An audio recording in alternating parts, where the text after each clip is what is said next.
At the SCO meeting in China, Defense Minister Rajnath Singh met China's Defense Minister, Admiral Dong Jun. He proposed a 4-point plan to reduce border tensions, including following 2024 disengagement plan, de-escalation, faster border talks, and using special diplomatic channels. Singh stressed peace, dialogues, and strong action against terror in the meeting.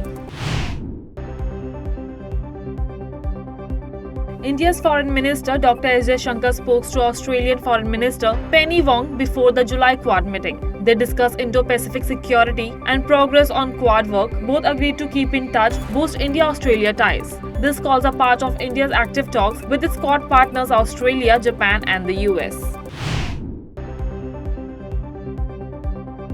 On the 50th anniversary of the 1975 emergency, External Affairs Minister Dr. S. Jaishankar said it was meant to break the country's morale. Speaking in Delhi, he said people learn not to take freedom lightly. He blamed the Gandhi family for putting themselves above the nation. S. Jaishankar also spoke against press censorship, arrest of editors, and misuse of power. He revealed that 5 constitutional changes and 48 ordinances were passed. He said foreign deals like Sri Lanka fishing agreement lack debate.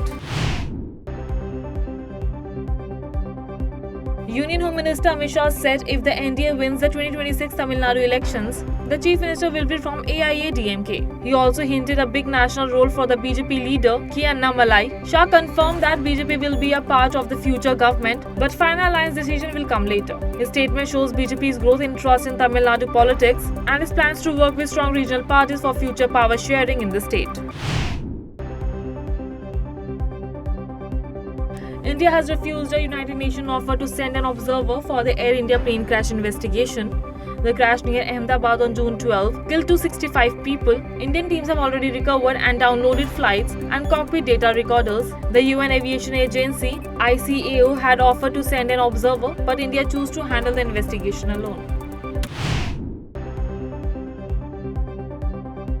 After Prime Minister Narendra Modi's G7 visit, India and Canada decided to rebuild ties. They will reappoint high commissioners and started full diplomatic services. Both countries agreed to work together in trade, energy, and technology. This comes after past tensions. Now they want to move forward with mutual respect and share democratic values for a better future.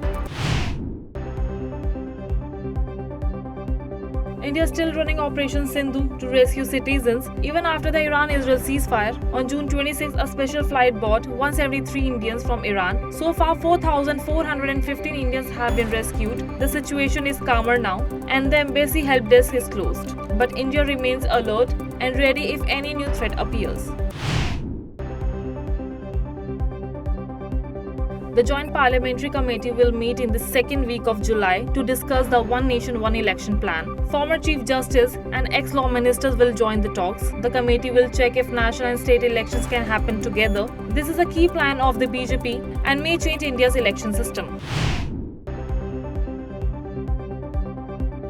The next Quad Foreign Ministers meeting will be on July 1 in Washington, D.C. US Secretary Marco Rubio will host India, Australia, and Japan. They will discuss security, economy, and technology in the Indo-Pacific. The Quad wants a free and peaceful region. Even with some differences, the 4 countries are working together on important issues like maritime safety and tech.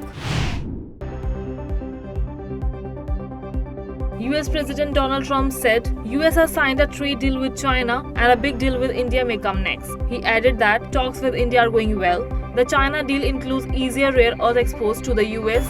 Both India and the US are working on a deal that benefits both nations.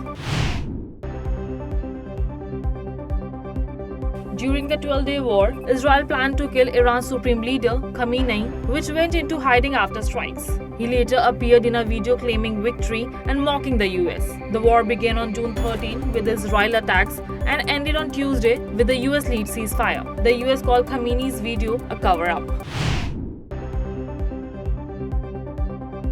A fake bomb threat was reported on Air India flight at Delhi airport around 4 a.m. A crew member found a note saying that there was a bomb. This caused panic. Security team researched the plane carefully. No bomb was found. Later, authorities confirmed the threat was false and declared it's a hawk. Everything is now safe.